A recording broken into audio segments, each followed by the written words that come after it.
Assalamualaikum warahmatullahi wabarakatuh. Jumpa kembali bersama saya Wasis Pratama dalam Info Jatim edisi 26 Agustus 2023. Pada edisi kali ini kami akan menyajikan beragam informasi dan kegiatan di lingkungan Pemprov Jawa Timur dalam sepekan. Di antaranya, Gubernur Jatim Khofifah Indar Parawansa resmi melaunching bus Trans Jatim Koridor 2 rute Surabaya Mojokerto di Terminal Kertajaya Kota Mojokerto.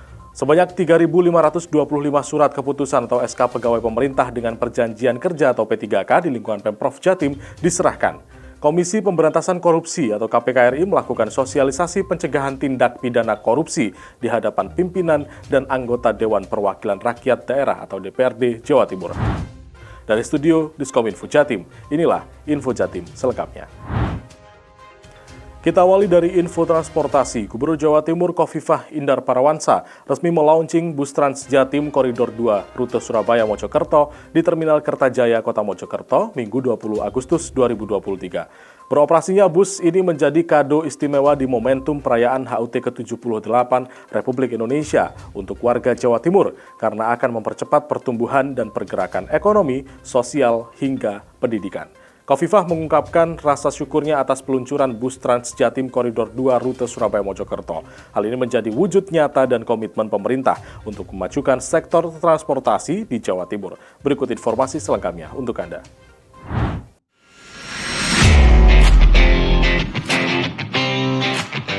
Setelah sukses dengan Trans Jatim Koridor 1, rute Sidoarjo Surabaya Gresik, pemerintah Provinsi Jawa Timur terus melakukan inovasi transportasi publik dengan pembukaan Koridor 2 Trans Jatim, rute Terminal Kertajaya Mojokerto, Terminal Purabaya Sidoarjo.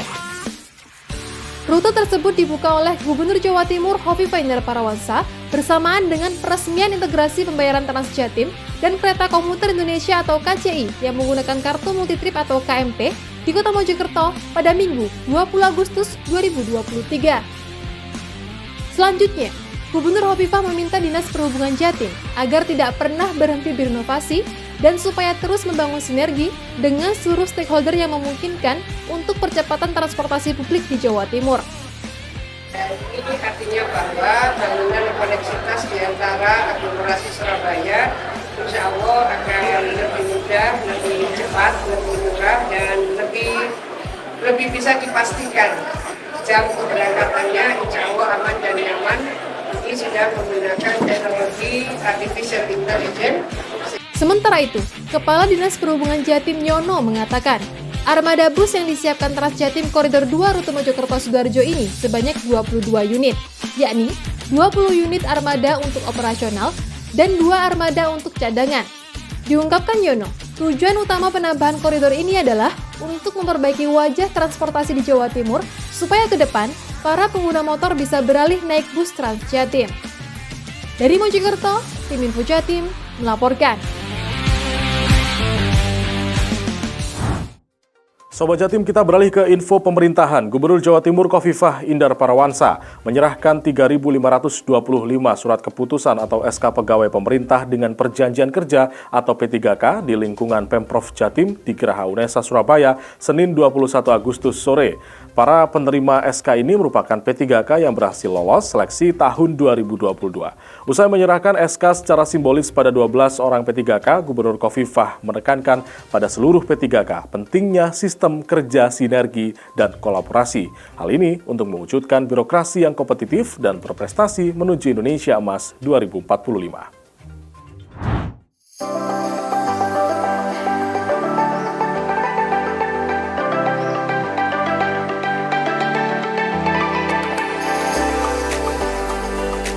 Semua Laskar Baru P3K Provinsi Jawa Timur. Gubernur Jawa Timur Khofifah Indar Parawansa menyerahkan 3.525 SK P3K formasi tahun 2022 di lingkungan Pemprov Jawa Timur yang berlangsung di Geraha Unesa Surabaya pada Senin 21 Agustus 2023. Gubernur menyampaikan keyakinannya akan kesuksesan para pegawai P3K serta menggarisbawahi pentingnya sinergi dan kolaborasi dalam mewujudkan program-program pembangunan yang ambisius di Provinsi Jawa Timur. Kerja kolaborasi dan sinergitas ini menurut Gubernur Khofifah telah dibuktikan dengan sederet prestasi yang didapatkan Pemprov Jatim. Dengan penambahan P3K yang baru diangkat ini, Gubernur mengatakan akan menjadi suntikan semangat baru bagi Pemprov Jatim untuk mewujudkan birokrasi yang berdaya saing dan berprestasi menuju Indonesia Emas 2045. Selamat datang dalam kapal besar. Saya menyebut Jawa Timur adalah kapal induk. Untuk bisa menakodai masing-masing, karena memang banyak hal yang harus kita lakukan untuk bisa menjalankan berbagai program pembangunan di Jawa Timur. Tolong semua sinergi. Kolaborasi. Hanya dengan bergandengan tangan seperti itulah yang besar jadi lebih besar, yang kuat jadi lebih kuat, yang kompak jadi lebih kompak, dan itulah yang menjadi kunci suksesnya pembangunan kita ke depan. Seperti diketahui, 3.525 orang P3K yang menerima SK adalah dengan rincian 857 tenaga kesehatan, 260 tenaga teknis, dan 2.408 tenaga pendidik. Dari Surabaya, tim Info Jatim melaporkan. Sementara itu, Komisi Pemberantasan Korupsi atau KPK RI melakukan sosialisasi pencegahan tindak pidana korupsi di hadapan pimpinan dan anggota Dewan Perwakilan Rakyat Daerah atau DPRD Jatim. Kegiatan juga dihadiri Sekda Prof Jatim dan jajaran OPD. Acara dibuka oleh Ketua Dewan Perwakilan Rakyat Daerah atau DPRD Provinsi Jawa Timur Kusnadi di ruang rapat paripurna Kantor Dewan Perwakilan Rakyat Daerah Provinsi Jawa Timur pada Senin 21 Agustus 2023.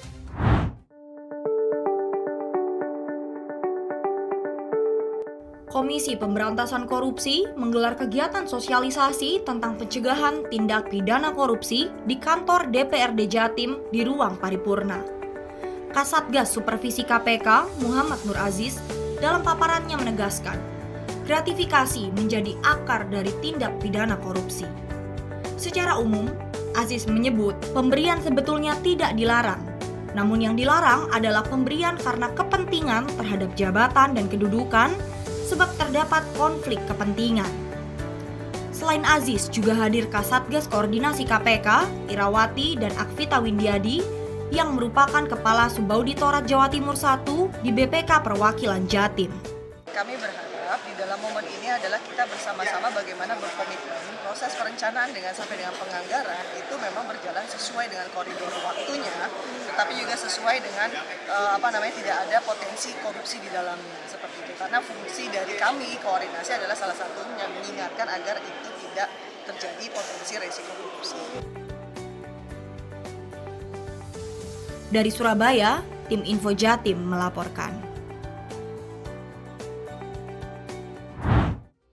Baik Sobat Jatim, kita beralih ke info olahraga. Gubernur Jawa Timur Khofifah Indar Parawansa melepas 365 orang kontingen Jawa Timur yang akan berlaga di ajang Pekan Olahraga Pelajar Nasional atau Popnas ke-16 tahun 2023 di kantor Gubernuran Jalan Pahlawan Rabu 23 Agustus 2023. Kontingen Jatim yang terdiri dari 279 orang atlet pelajar, 65 orang pelatih, dan 5 orang ofisial tersebut dipastikan siap untuk berlaga di ajang Popnas yang diselenggarakan mulai 26 Agustus 2023 hingga 4 September 2023 di Palembang, Provinsi Sumatera Selatan.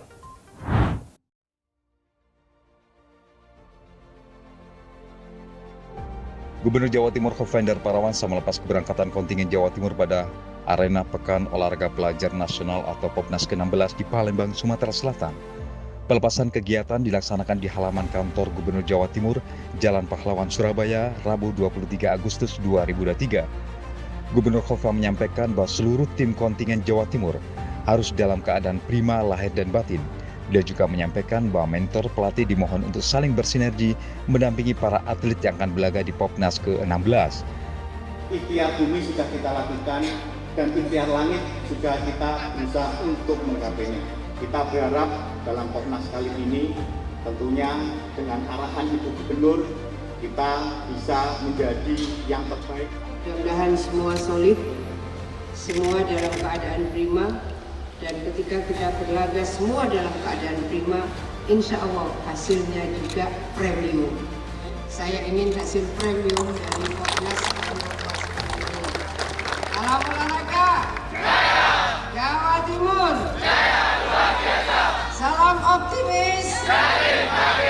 pada Arena Popnas Jawa Timur tahun ini membawa 363 orang terdiri 279 orang atlet, 66 orang pelatih, dan 18 orang ofisial atau manajer. Dia juga menyampaikan bahwa Popnas terakhir pada 2019 dan Jawa Timur berada di peringkat ketiga. Demikian, Erin Muhammad melaporkan. Kita beralih ke info komunikasi. Pemerintah Kabupaten Sidoarjo bersama Kementerian Desa, Pembangunan Daerah Tertinggal dan Transmigrasi atau PDTT, serta Kementerian Komunikasi dan Informatika Republik Indonesia meluncurkan Desa Digital dan Akses Desa Jaringan Blank Spot Rabu 23 Agustus 2023 di Pendopo Delta Wibawa, Kabupaten Sidoarjo. Bupati Sidoarjo Ahmad Muhdor Ali mengatakan kesetaraan dan pemerataan aksesibilitas maupun konektivitas merupakan hal yang penting, apalagi setiap desa memiliki potensi dan keunikan masing-masing yang harus diolah supaya relevan dengan perkembangan zaman. Pemerintah Kabupaten Sidoarjo beserta Kementerian Desa, Pembangunan Daerah Tertinggal dan Transmigrasi atau PDTT, serta Kementerian Komunikasi dan Informatika RI telah meluncurkan program Desa Digital dan penyediaan akses jaringan Blank Spot. Kegiatan ini diadakan pada hari Rabu 23 Agustus 2023 di Pendopo Delta Wibowo, Kabupaten Sidoarjo. Adapun beberapa desa yang menjadi sasaran program ini, antara lain Desa Waru, Kecamatan Waru, Desa Kedung Cangkring, Kecamatan Jabon, Desa Kedung Rejo, Kecamatan Jabon, Desa Duku Sari, Kecamatan Jabon, serta Desa Pangreh, Kecamatan Jabon. Dalam pembukaannya, Bupati Sidoarjo Ahmad Muhdor Ali menegaskan pentingnya kesetaraan dan pemerataan aksesibilitas serta konektivitas. Hal ini dikarenakan setiap desa memiliki potensi dan keunikan masing-masing yang harus diolah agar tetap relevan dengan perkembangan zaman. Sementara itu, Menteri Desa PDTT RI Abdul Halim Iskandar lebih menekankan akan pentingnya pengambilan kebijakan pembangunan berbasis data mikro dan berskala desa. Dengan demikian, pemerintah dapat lebih detail dalam mengetahui persoalan sesuai dengan problematika desa. Ukuran-ukuran selesainya ini blank spot ya, itu saya minta dirubah. Jangan hanya satu desa satu titik terus dianggap desa itu selesai. Jadi ada dua, Gus, yang memang agak bermasalah dalam ukuran, yaitu jaringan, yang kedua PLN. PLN itu ngitung seluruh desa hanya tinggal sekian yang belum ada aliran listrik. Setelah saya dalami beberapa ribu desa, itu satu titik itu dianggap sudah selesai. Nah, padahal desa itu ada dusun, ada ini persis kayak ini, kayak Sidoarjo ini. Saya kaget ketika Sidoarjo masih ada blank spot, itu kaget, tapi juga maklum karena ukurannya berbeda. Ketika ngomong desa memang sudah desa semua, tapi ketika masuk ke dusun kita akan ketemu banyak sekali blank spot. Dari Sidoarjo, tim Info Jatim melaporkan.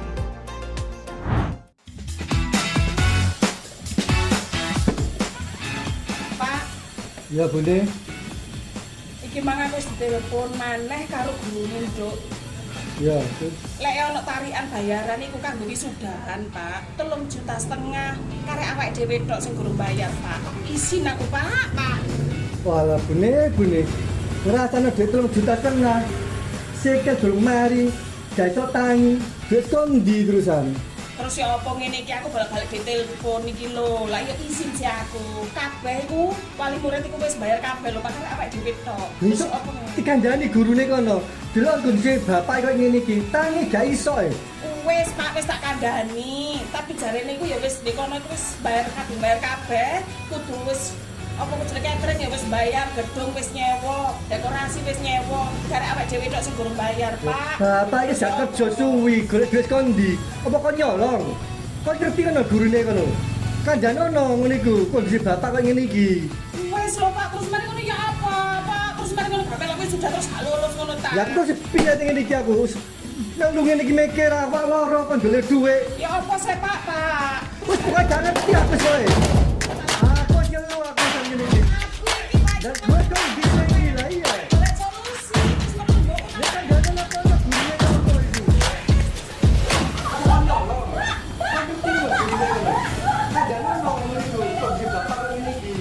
Wis lho Pak, terus mari ngono ya apa, Pak? Terus mari ngono bapak lek wis sudah terus gak lulus.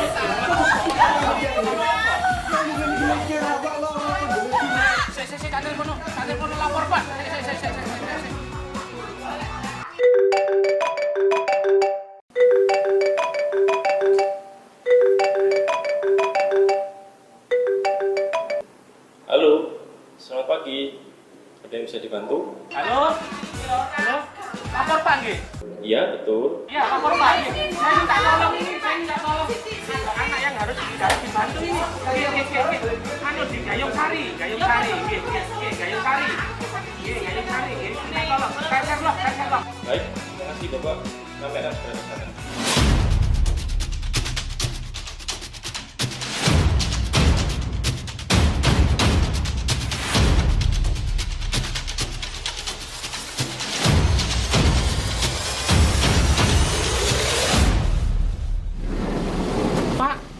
Anu nggih tim DB3 akan lapor Pak nggih. Nggih minta tolong niki adek niki monggo di emergency, monggo. Makasih Pak. Nggih, matur nuwun nggih, matur nuwun. Warga Jawa Timur yang tercinta, Dinas Pemberdayaan Perempuan, Perlindungan Anak dan Kependudukan telah hadir dengan bersama inovasi Lapor Pak Tangkas Tuntas. Inovasi ini adalah untuk menjemput layanan kepada masyarakat Jawa Timur apabila Anda melihat, mendengar, atau mengalami kekerasan terhadap perempuan dan anak, silahkan menelepon melalui hotline service kami, SAPA 129 atau nomor WhatsApp 0895 3487 71070. Lapor Pak Tangkas Tuntas hadir untuk Anda masyarakat Jawa Timur.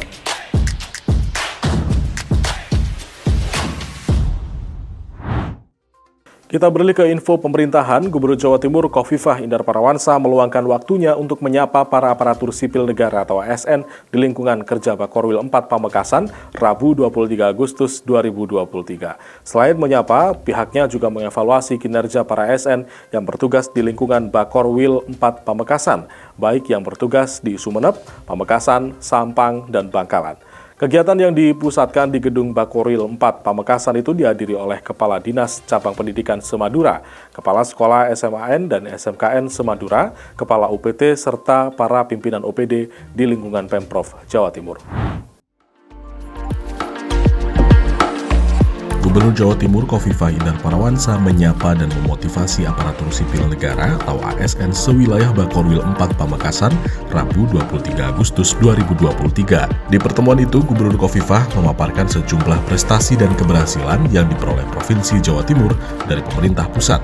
Pertama, keberhasilan Desa Mandiri di Jawa Timur meningkat berdasarkan data Kemendes PDTT tahun 2023. Desa Mandiri di Jawa Timur mengalami peningkatan signifikan dibanding tahun 2022, sehingga capaian tersebut menempatkan Jawa Timur menjadi yang tertinggi dibanding provinsi lain di Indonesia.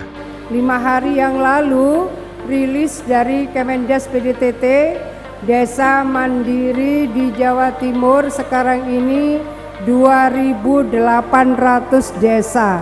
Luar biasa. Provinsi kedua itu 1.800. Selisihnya adalah 1.000 desa mandiri. Ini artinya bahwa kekuatan ekonomi kita itu disupport oleh bottom up proses yang luar biasa. Kalau sudah bottom up proses ini berjalan, maka akarnya kuat. Ekonomi kita tidak akan mudah rapuh. Prestasi ini diraih berkat kerjasama seluruh kepala desa, pendamping desa, camat, dan bupati, wali kota di Jawa Timur. Kedua, sektor pendidikan juga mengharumkan nama Jawa Timur di tingkat nasional. Pasalnya, dalam 3 tahun berturut-turut, Jawa Timur juara umum Olimpiade Sains Nasional atau OSN. Tak hanya itu, siswa-siswi Jawa Timur yang diterima di perguruan tinggi tanpa tes atau dengan tes tercatat paling tertinggi di Indonesia. Olimpiade Penelitian Siswa Nasional, juara umumnya adalah siswa-siswi dari Jawa Timur. Selanjutnya, keberhasilan di sektor pertanian bahwa produksi padi dan beras Jawa Timur untuk kali pertama tertinggi di Indonesia sejak tahun 2020 hingga sekarang. Gubernur Khofifah menyebut capaian ini merupakan prestasi petani di Jawa Timur. Terakhir, Gubernur Khofifah membeberkan keberhasilan di sektor peternakan, khususnya ternak sapi. Menurutnya, populasi sapi potong Jawa Timur mencapai angka 5.070.000 ekor tahun 2023. Angka ini menjadikan Jawa Timur tertinggi di Indonesia. Dari Pamekasan, Jawa Timur, Panca melaporkan. Baik Sobat Jatim, demikian beragam info Jatim edisi kali ini. Saya Wasis Pratama, pamit undur diri dari hadapan Anda. Sampai jumpa, salam optimis, Jatim bangkit. Wassalamualaikum warahmatullahi wabarakatuh.